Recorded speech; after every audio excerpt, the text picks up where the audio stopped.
Oh, man. It's good to be the king. After 10 weeks, everything worked out for the Packers. We survived. Yes, we did survive. It was pretty tough, but we survived the Jaguars. And Seattle lost thanks to Russell Wilson being a complete dumbass. And as a result, we're back on top of the conference. Now we just need to keep winning. But yeah, we got ourselves a situation in the NFC, and it got a little complicated after Kyler Murray channeled his inner Aaron Rodgers on Sunday and chunked a big Hail Mary. Sorry, how silly of me. Hail Murray. Yes, that's the right term. To DeAndre Hopkins and won the game late. The touchdown came with 1 second. 1 second left. They added an additional one, so it was 2 seconds left. But still, it was a hell of a throw. I watched that video a whole bunch of times. It's up there. It's up there. I think it tops. I think it tops two of Rodgers' Hail Marys. The first one, no, but the other two, I think Kyler has those beat. I'm being serious. But Kyler Murray, he is amazing. He's just an amazing quarterback. I knew he'd be good. I didn't think he'd be this damn good. But I'm going after him next season in fantasy football. But so because of all that, there's a log jam in the NFC West. You've got Arizona, LA, Seattle, all 6-3. And here's the great part about this. Seattle's at the bottom of the log jam. Why? Because they've lost to Arizona and LA this season. And Arizona has the best division record between the three teams, so they are the first place team. It's amazing. And the Saints beat the Niners. So they're tied at 7-2 with the Packers. Of course, the Packers' Week 3 victory over the Saints is the difference. That's why we're number one. And oh my goodness. The Eagles lost to the Giants on Sunday. I picked the Giants to win that game, and I still can't believe that happened. So, wouldn't it be something if the Giants win the Giants winning that bad NFC East would be the most 2020 thing to happen.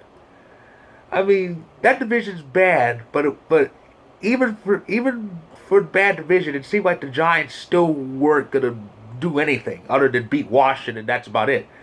But they beat Philly. They beat the first place Eagles. Yes, first place at 3-5-1. Oof. So the Giants pulled it out. That's back-to-back wins for New York, and that's something. They were the only NFC East team who won because Washington got beat and Dallas was off. So yeah, we got that going. That's the NFC. Oh, I'll get to, well, not all of it. I'll get to a bit more later. Pittsburgh, they're still undefeated. They are still undefeated. They are 9-0. They've never been 9-0. That's a nice number, but it's amazing. They are 9-0, and sitting a game up on Kansas City. They don't play each other at all this year. At least no, they don't. They don't play each other at all this year. So that's going to be interesting. Conference record's going to be the difference.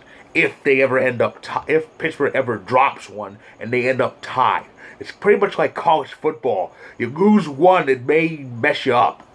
But yeah. So Pittsburgh's still undefeated. Kansas City was off this week. Kansas City had a bye.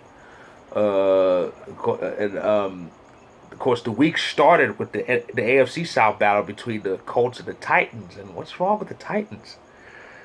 What's wrong with the Titans? This is not the same team that started 5-0. And the strange thing is that whole team was riddled with COVID. They were still winning. Now that it's gone, they can't win. Strange. And they've now lost 3 out of 4 since the 5-0 start, and now they're in a tie for first place in the South. And thanks to Thursday, they're in the bottom end of that tiebreaker. Indy has head-to-head at the moment, but they do play each other again in week 12. That's going to be interesting. And Tennessee's actually in 2 log jams. There's that word again. Because there are a slew of 6-3 teams in the AFC. My goodness, has the AFC become better than the NFC this year? Again, 2020. But you got Indy, Vegas, Miami, Baltimore, Cleveland, and Tennessee all at 6-3. My goodness. And of course, Indy's the one division leader in this whole thing. So obviously they're the higher team. But as far as the wild card race goes, Tennessee, thanks to that loss, they're at the bottom of that 6-3 kerfuffle. And it says it all here. I have the ESPN site in front of me. But let's not discount Indy. But here's what puts one over the other. First, Vegas will be the number 5 seed because of conference. I think it says here on the ESPN site they win the tiebreaker over Tennessee, Miami, and Baltimore because of conference record. The division tie break, I think that's in Baltimore's case. I don't know. It says it's usually used to eliminate Cleveland. And of course, Baltimore has head-to-head over Cleveland. That's why they're ahead of them. That's why they're listed ahead of Cleveland. That's why Baltimore is in the 7th seed, which is now a playoff position, and Cleveland's on the bubble, the number 1 bubble team. Miami has the conference game edge over Tennessee and Baltimore. And again, there's that division tiebreak again to eliminate Cleveland. Baltimore, like I said, Baltimore has head-to-head over Cleveland, and they have the common games tiebreaker. Matter of fact, Cleveland has that same tiebreaker over Tennessee. That's why Tennessee is at the bottom of this thing. Of course, common games, I'll explain this to you. Common games are when 2 teams who are in the playoff race, they play the same team. When they play the same team, a common opponent. Like what's an example? I think here's one common opponent Cleveland and Tennessee actually do share: Baltimore, because next week Tennessee plays Baltimore. Well, this upcoming week Tennessee plays Baltimore, so that's a common opponent because Cleveland plays them twice. So that's what they mean by common games. And teams getting hot. How about New England? New England's won back-to-back games now, so they can somehow sneak in. You know those damn Patriots. And guess who else is hot? The Vikings. Oh, boy. The Vikings beat the Bears in Monday Night Football. Congratulations to Kirk Cousins. After 10 tries, he finally won the Monday night game. So he's 1-9 in his career in Monday Night Football. The Bears' offense went on a bye. Matter of fact, the Bears' offense has been on a bye all year.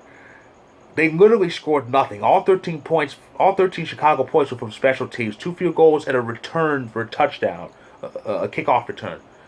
The Bears have lost 5 of 7 since starting 3-0, and they've lost 4 straight. Now, as a Packer fan, I hate both teams, but I really want the Bears to win. Number 1, because of Foles. I like him. And number 2, I can't stand the Vikings. That team, you know what they did after that victory? I saw a tweet, a photo of Nick Foles down. Now, Nick Foles actually got injured in that game.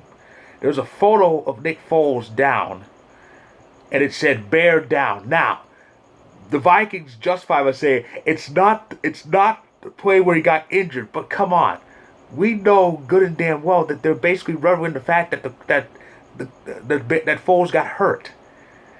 This is a very classless team. This is why I can't stand them. They're classless. They have a superiority complex when they do one thing right. When they beat Green Bay and Lambeau a couple weeks ago, ooh, the hubris came out. The Packers suck. We're better than Green Bay. Yeah, sure you are. Keep believing that. And they think they're invincible. They thought they were invincible in the NFC. But one thing goes wrong, and they have an immense victim complex. It's the ref's fault that they lose. No, you just suck. That's your problem. It's especially bad it's especially bad when they face the Packers because they for some reason think the Packers get all the calls. If I recall 2 years ago when Anthony Barr intentionally injured Aaron Rodgers in a game between the Vikings and Packers, I didn't see one flag in that game, not one on that hit. But the Packers get all the calls. Yeah, okay. So that's how Week 10 pretty much went. I can't believe this season is going by fast. But yeah, there's a lot of crazy storylines. Like I said, the Giants could win the division. Part of me hopes they do, just because I love chaos. It comes from being a hockey fan. But it's gonna be a hell of a week 11, and I do mean that because remember, week 11 is the final week before Thanksgiving, and Thanksgiving, other than the great holiday that brings together good food and family, though things are kind of changing with the new restrictions because of the pandemic. Along with Thanksgiving comes football, and especially this is around the time where playoff talks really intense because Thanksgiving begins the final stretch. But that's next week. This week is week 11, and it's the final week before the numbers start thinning. So week 11 begins on Thursday with Cardinals and Seahawks. Those two make magic together. They always have. And plus, Russell Wilson can't seem to beat Arizona, which is more proof that he sucks because he can't beat Arizona. The Packers, Rodgers have blown out better teams in Arizona. Just disgraceful. But so it's Cardinals and Seahawks, and the Cardinals win. That's head to head, and that'll really screw over Seattle. As far as action this Sunday, Falcons play the Saints, and this is usually around the time where the Falcons have get over their bad start and start winning games. And it would be nice if they go to New Orleans and beat them there. It'll help the Packers out a bit. Steelers play the Jaguars. Steelers good to go 10-0 for the first time in franchise history. The Eagles are in Cleveland, so it looks like 3-6-1 will lead the NFC East. Ooh. As for the Packers, we're in Indy. That's going to be interesting. Battle of first place teams. And we're on the road. So we need to win this game because Indy's tough. Even though they're the one team that lost to Jacksonville this year, Indy is tough. They're in first place for a reason. And they got that killer defense. So we need to dent it early. That's a marquee matchup at 125 Pacific, 425 Eastern. The NBC game, the Sunday Night Football game, is Chiefs and Raiders. Raiders are the one team to beat the Chiefs, and they're the only team to intercept Mahomes this season. And that was at Arrowhead. This rematch is in Vegas. If the Raiders actually complete the season sweep, oh boy, that'll change things vastly to AFC West. Like mark my words, it will. And Monday Night Football is Rams and Bucks. That's going to be interesting, especially since the Rams seem to be in the thick of the picture. These are two teams that will be wild cards the season ended. The other will be Seattle. So that's week 11, the final week before Thanksgiving. And that's what we got to look forward to. And so I will recap all of that around, I think, about this time next week. Plenty early before the holiday. So with that, I say enjoy the rest of the season, and until next week.